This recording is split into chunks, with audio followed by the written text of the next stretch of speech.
Welcome back to Soul Strings, where we pull back the curtain on the stories, struggles, and moments that shape who we are. I'm your host, Gordon Montgomery, and today's guest is someone many of you already feel like you know. And if you spent any time at St. Louis radio, you've definitely heard his voice. He's the longtime host of the Dave Glover Show on KMOX, known for being real, unfiltered, and never afraid to say what everyone else is thinking. But today, we're going beyond the mic because Dave isn't just a radio personality. He is also a musician, a storyteller, and someone who's lived a life full of highs, challenges, and a lot of perspective along the way. So we're going to talk about the band, the journey, the pressure of being on every day, and what really feeds the soul behind the voice. Dave, welcome to Soul Strings. So great to have you on here today.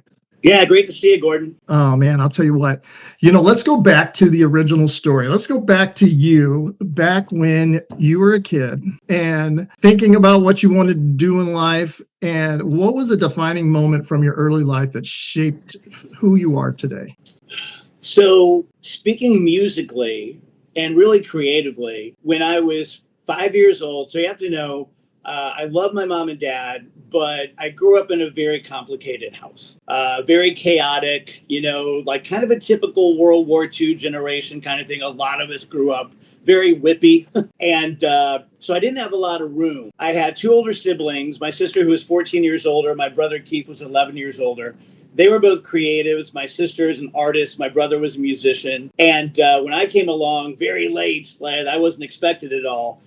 They didn't want any of that from me. I was going to be their normal kid. And I ended up being their weird kid. And when I was 5, I had the mumps. I was the last kid in North America to have the mumps. And my dad, very uncharacteristically, stopped at a yard sale to get me a toy. But what he brought me was the album Meet the Beatles. And I'm 5 years old, and they put the thing on the stereo and the hiss of the album, and it breaks into I Want to Hold Your Hand or whatever it was. And I felt something in me just change. 5 years old. And I knew that I wanted to do that. And my brother was very anal, very don't touch my stuff. But I was so enamored with it that when he would leave, I would go in his room, pull the guitar case out from under his bed, open it up, just the look of the bright orange fake fur inside the case and the smell of the wood. I was just smitten from the very start. So I guess guitar was the first instrument you started playing? Yeah, my brother in 1974, when I was 10, he bought me a 1972 blonde Telly. And 6 months later, I had torn the crap out of it, and he came back and he took it back. And so 25 years ago, when I started playing in the Dave Glover Band, I bought an exact guitar to that. Played at every gig. We did about 500 gigs. And then when my son Nick turned 30, who's also a guitarist, I gave it to him, which was, I love that about musicians. Like, I love the way George Harrison gave people guitar. And so I've tried to do that. And I've given Dave Cowell's guitar and Jimmy and guys who I play with. And my brother, who was always kind of a difficult person, came home once I was grown and had some success, and I was collecting guitars. And I had about 15 guitars just laying in a room. And he read me the Riot Act. And he said, these are living things. They're not meant to be in a closet. They're meant to be in a bar. And I've always thought of that. And so I don't keep a bunch of guitars anymore. I play them or I give them away. But drums it is my main instrument. I started playing on a single floor tom, then I got a snare. They drew straws to see who was going to be in the band in 5th grade, and I didn't make it. So I was very anti-orchestra, and I'm a rock and roller, which really just meant that I never had lessons and I never really learned, I remember, everything for me was sandlot. I was always pretty good at stuff. I was a pretty good little athlete. I took to drumming really quickly. Thought I was great at both. Then I went and played college sports and realized, everyone's as good as me, but they try harder. And the same thing with music, like I met Pisoni and I'm like, oh, damn it.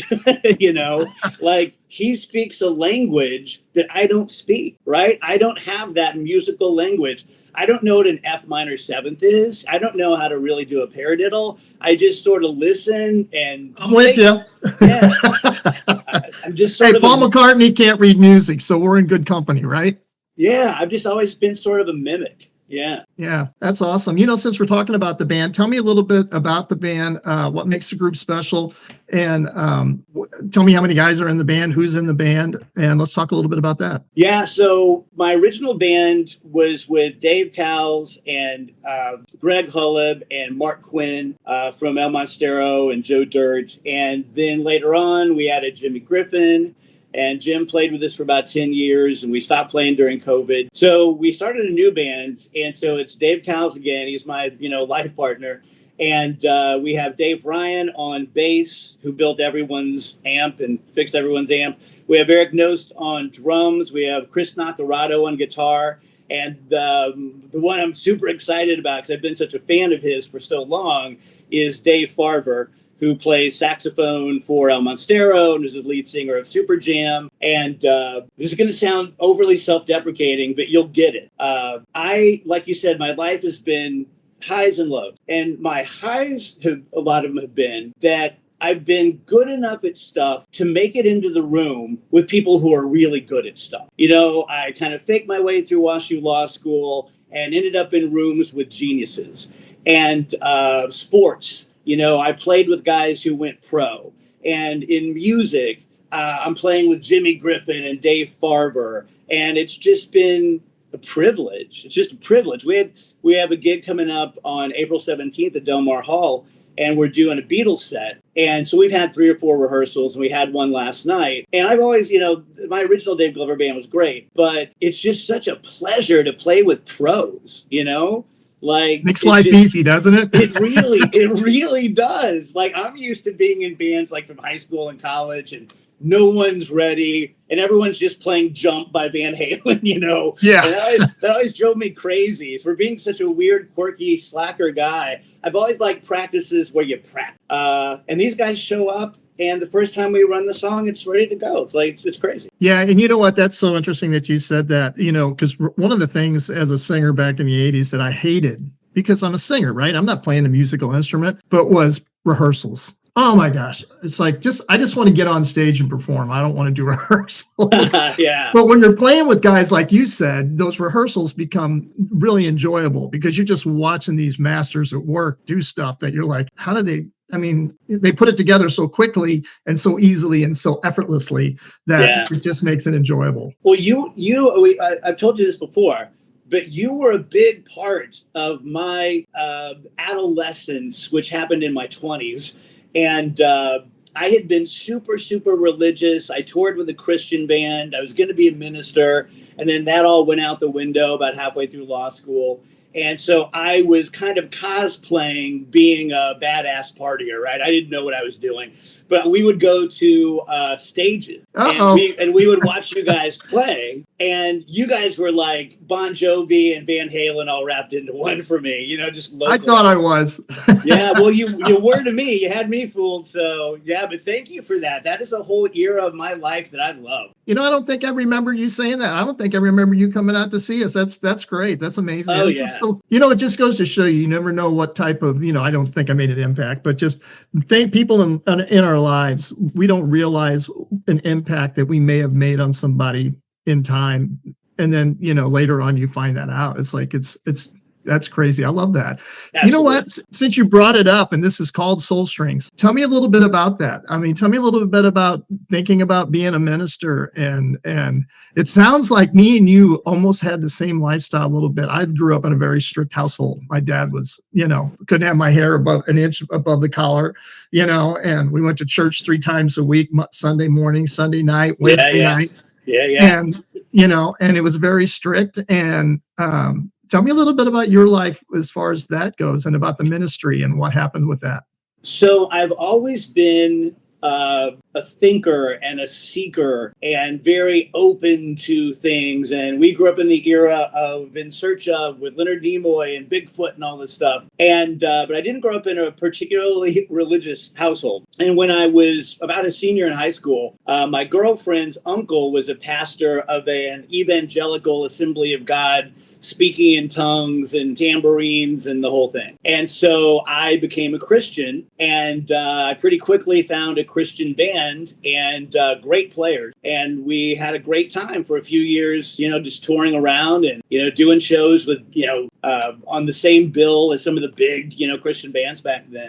And then in law school, I went through a really bad breakup, and I took the path of Dracula, where I just shook my fist at God and said, "How dare you? I'm your golden boy. I'm out there touring in this band and giving the call and helping people get saved, and here this happens in my life." Very immature. And so for about 2 or 3 years, I was a very immature atheist, just doing whatever damage I could do out of pure, selfishness and smallness. And I grew up out of that, and I did some deep dives historically, philosophically, intellectually, read a bunch of books on both sides, and just came to the conclusion that I'm an agnostic. I have too much respect for people who have the balls to declare that they are a Christian or a Jew or a Muslim or whatever, Zoroastrian. I have too much respect for them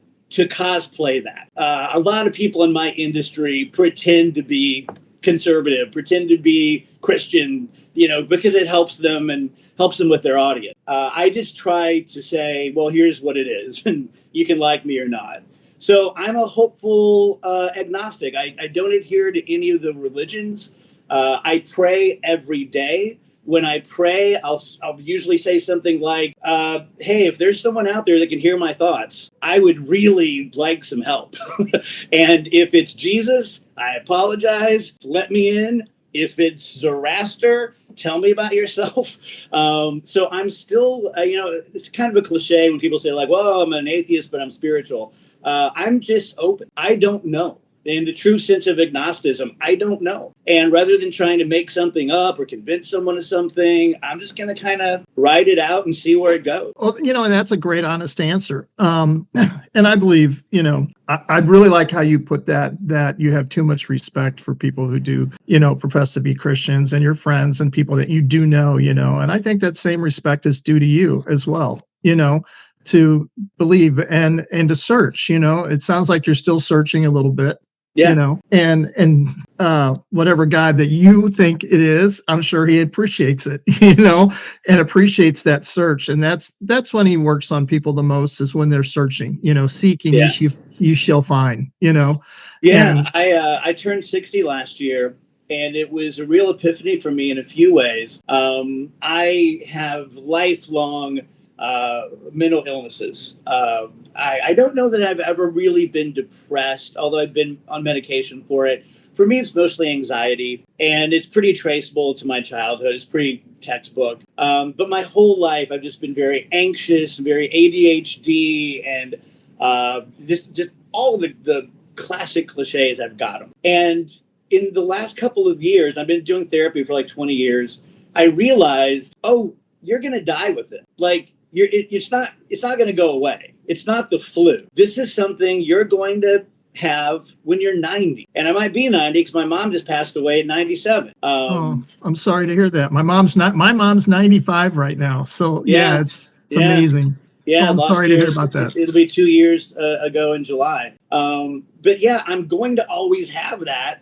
And analogously, I think I will die not knowing who God is. Even if I become a Christian again, I don't know that anyone, I think everyone dies not knowing what's going to happen when they open their eyes. Some people have more faith than others. Some people are more certain than others. But the thing we all have in common is we don't know. And I think all of us, if we do get to open our eyes again after closing them for the last time here, I think we'll all be surprised. I don't think anyone's got it knocked. Right. Oh, yeah. There's no way we can actually, we all have our own individual ideas of what God looks like, and none of us, like you said, I agree with that 100%. We're not going to know, but when we do open our eyes again, we will know. And that's the beauty of it.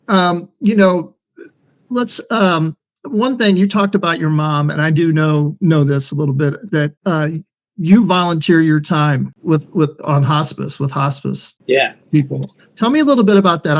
I commend you for that. That's not easy to do, and I know it wasn't easy for you to do. I believe with your mom, and I know it's not easy, and that's kind of what led you. But tell our audience a little bit about that. Yeah, so my mom lived by herself, and on opening day of 2024, she fell. And it happens to so many older people. And she broke her hip, and she had to have surgery. And when she came out of it, she was never quite the same. It kind of mimicked dementia. And so she lived another 5 months, and she was on hospice. And the day before she passed away, someone came to us from Bethesda and said, "Hey, you guys are here 24/7. You need a rest. We have an organization called NODA. No One Dies Alone. And these volunteers will sit with your mom from 6 p.m. to 6 a.m. in 2-hour shift." And I was just blown away. I honestly, I'm like, who would do that? Like, that's crazy talk.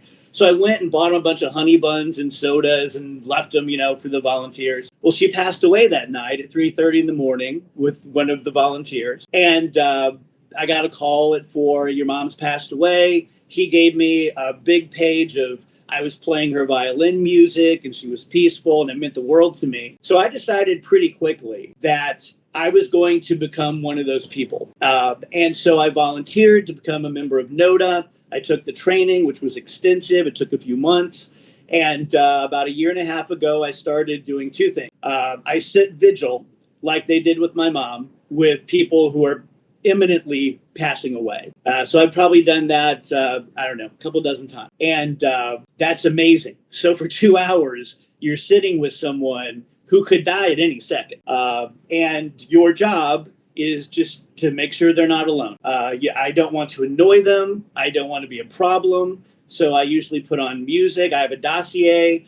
My first guy was named Ray. He was a Beatles fan. And so I started playing Beatles for him. And I noticed that even though he was very out of it, he would smile on certain songs. So I started talking to him. And one of the greatest moments of my comedy career is I was able to make Ray laugh. And I just thought, what a privilege. This guy's lived 90 years doing all these things and family and successes and failures. And I get 2 hours of his final 24 hours. That is a privilege. So yeah, I've been doing that. And then I have hospice patients who are not imminently dying, who I go and visit about once a week. And right now I have a great pair. They're sisters. One is 107. Wow. The other one, who's called Baby J, is 97. They lived together their entire lives, never married, never had kids, and now they're in rooms next to each other in a nursing home. And so they're my patients, so I go visit. That's incredible. Did you ask them what their little potion is that they're taking for their longevity of life? Yeah, they're pretty out of it, and the 107-year-old is hilarious, and she just roasts me every time. And I think she's on like a 60-second loop. She kind of forgets what's going on. And the first time I met her, she said, "Well, tell me about yourself." So I tell her, I do a radio show, and I have a son and a daughter, and blah blah blah. And she sits there for about 10 seconds, and she goes, "What would make you think that I'm interested in any of that?" Like, oh my God. I just got roasted by a 107-year-old woman.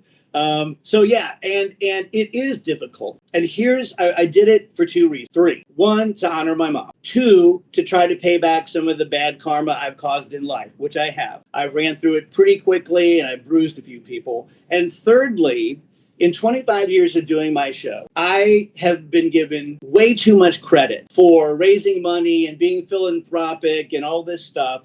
Because at the end of the day, I just show up in a blazer and I tell a couple jokes. It's easy. Sitting with people who are dying is not easy. And it's especially not easy for me. I've always been very weirded out by that. I don't like the concept. I don't like the physicality of what happens when people die. So I felt like maybe this is something I can do where I'm not looking for the credit to be deserved, but internally I can know you're doing something hard that's helping other people. Oh, what a testament to you, brother. I mean, honestly, that is hard. I don't know of too many people that would do that. And How does that affect you? And we'll move on to something else, but how does that affect you?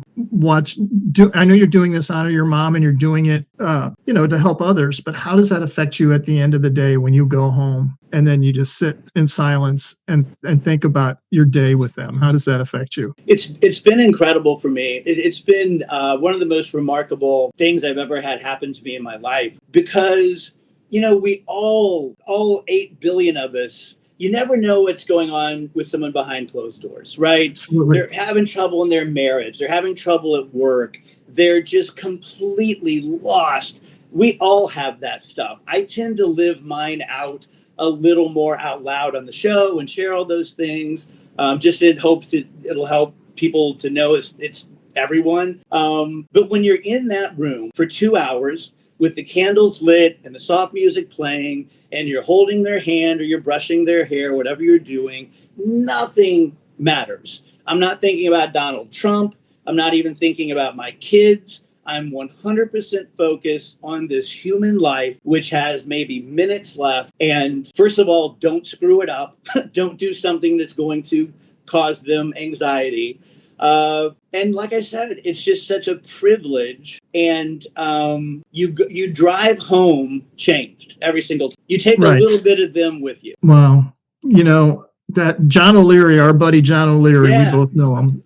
He said that one time at one of the events I went to go listen to him. I always see him and I said, don't make me cry this time. He makes me cry every time I listen to a story. But he said that, and it really stuck with me, is that we're all so busy. It's like, and what you're doing with them is being in the moment at the moment. And he said, we all need to be more in the moment at the moment that we're with people. It's like we're with people, but actually we're not really with them. We're thinking about this and we're thinking about that when we're doing stuff. And I think me and you grew up in a time period where it was like we didn't have cell phones, we didn't have the internet, we didn't have all this stuff. And I think that's why we have so many great memories. When we talk to people, some of the great old radio personalities, Jack Buck, Jay Randolph, those guys, they're great storytellers, but that's because there was nothing they memorized everything up here, didn't write anything down, because there was nothing taking them away from the actual moment that they were in. And I think that's why we can't, as we get older, or, the generations, they can't remember anything because they're too distracted. They can't be in the moment. I know that every generation, almost by definition, thinks that they had it the hardest, and also thinks they had it the best. And I'm no different. I think we grew up in the single best generation of humans, because I don't know about your mom and dad, but my mom and dad didn't have much of a childhood, right? It was Depression, World War II. My dad was in the South Pacific at 17 years old. I had a real childhood. I rode my bike for 50 miles a day and no one knew where I was. And behind the fogger that went through the streets. Remember we dude, sucking in the fog. I swear to God, this is true. Every parent in South Roxana, which is where I grew up, would put their lawn chair in the front yard and watch all of us ride our bikes behind the mosquito fogger. And the last one to pass out won. That is true. And the parents would just be like drinking Ham's beer and rooting for kids. And you just see kids peel off and run into the ditch or a tree. And it's crazy. But it was great. It was great. You talk about your ADHD and some of the things going on in your life. But then I think today's society is so easy to push medications on kids that are creative. You're creative. And I think it's more of the creativity, the side of your creativity that makes you who you are. So your brain is constantly thinking, and it's thinking about you're thinking about guitar while you're thinking about telling a joke, while you're thinking about because you're so creative. And I find that with anybody. I'm the same way. I mean, I can be in thought, next thing you know, I'm thinking about something else in 2 seconds. And I look at myself and I go, how did I get there? How did I go from here to here? It's like I have no idea. I just learned in the past year or so that about half the people on earth have no internal monologue. So the way, to me, I have at least one play-by-play guy in my brain. Sometimes it feels like a few. And everything I do, it's like, oh, Mountain Dew Zero. Boy, I guess that's an improvement from Mountain Dew diet. Mountains, I like the mountains. I saw Bigfoot once in Vail. Like, it's a constant thing. Kevin Wheeler, who's on my show, who's one of the smartest guys I know, has no internal monologue. So when he drives home at night, it's just like things either happen to him or it's silent. Isn't that crazy? To think of someone who has no basic invasive, intrusive thoughts going on. You're just like, oh, Burger King. Me want Burger King. Me get Whopper. And just so yeah, I think you're right. I think that people, whatever brain it is, left or right, I always forget. I'm so completely that way.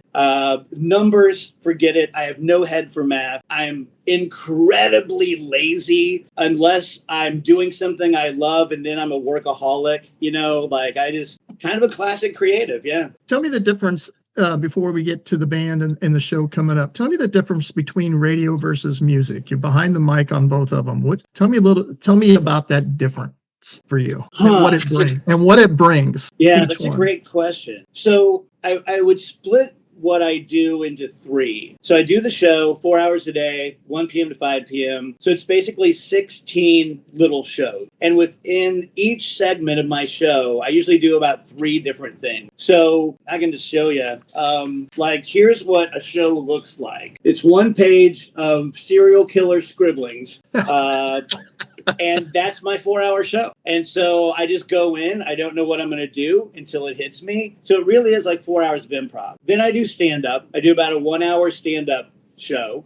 And then I play music. And they're all similar, but they require different tools and scratches different parts of my brain. The thing I love about it, I'm an ensemble guy.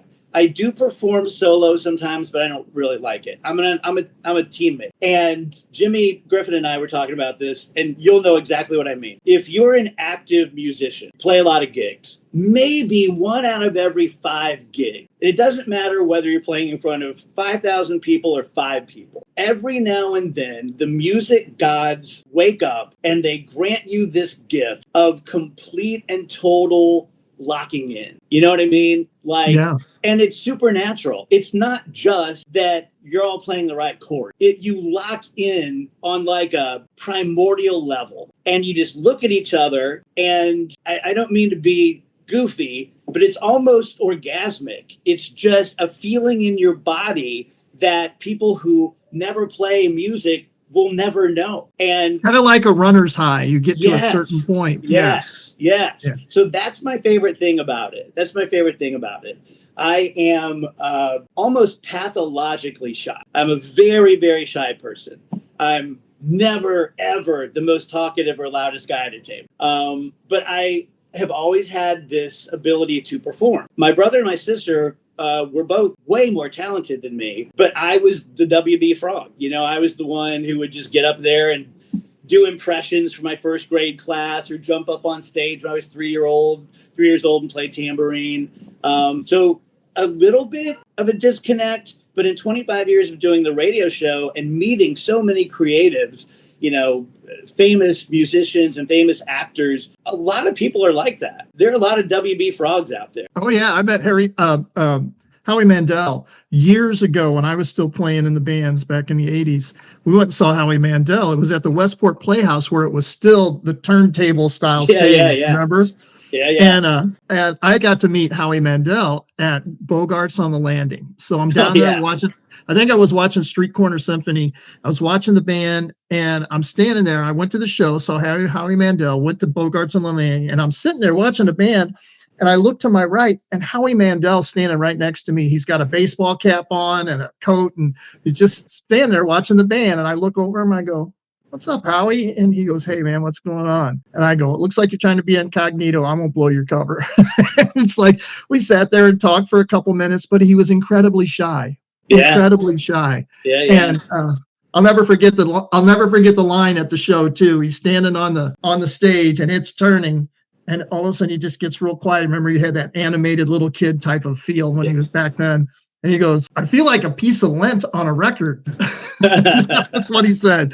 It was pretty funny. Those people that didn't get to ever see that stage, the turnstile stage, that was pretty great. awesome. Yeah, that's another thing that we had so great is music. Like my daughter Phoebe is 21. And she's into her music, and that's great. and I don't expect her to be listening to my music. But when we were her age, you could go to the Landing and see 7 amazing bands and just go from Boomers to Kennedys to Sundeckers. It was the best. You know, that's something that's kind of missing today, too, is this generation can get on YouTube and create, so they don't have to pay their dues. They don't have to play live 5 nights a week, you know? Yeah. I mean, I remember in Nichols, we played 14 days straight. My voice was shot, you know, after those 14 days. And they don't, you know, but you're right. Go and be able to go. And that's missing today is, I told Kelly the other day, I said, I can't think of any young bands that are playing around here that are younger, you know, like we were. We were in our 20s, our 18, 19, 20s.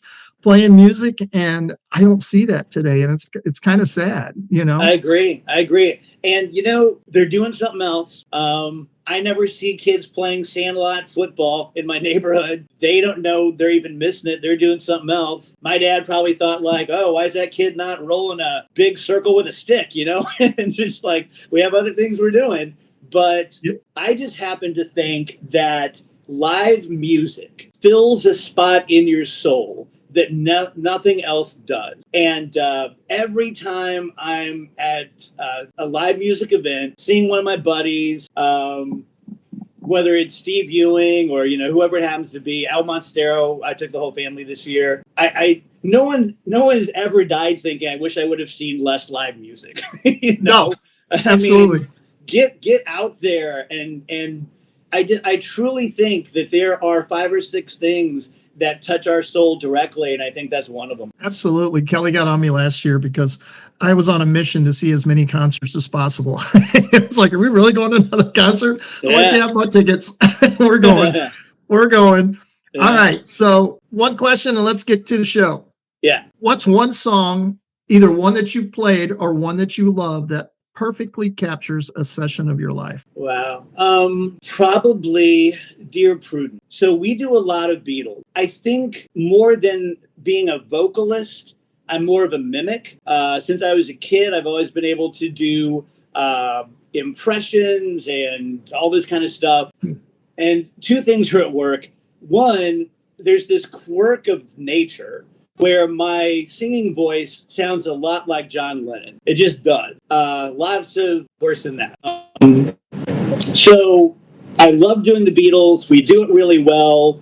My brother, who I lost in 2002 to suicide, his favorite song and our song together was always Dear Prudence. So every time, first of all, it's a great song. No one plays it live. And when I do, I'm always fighting back tears.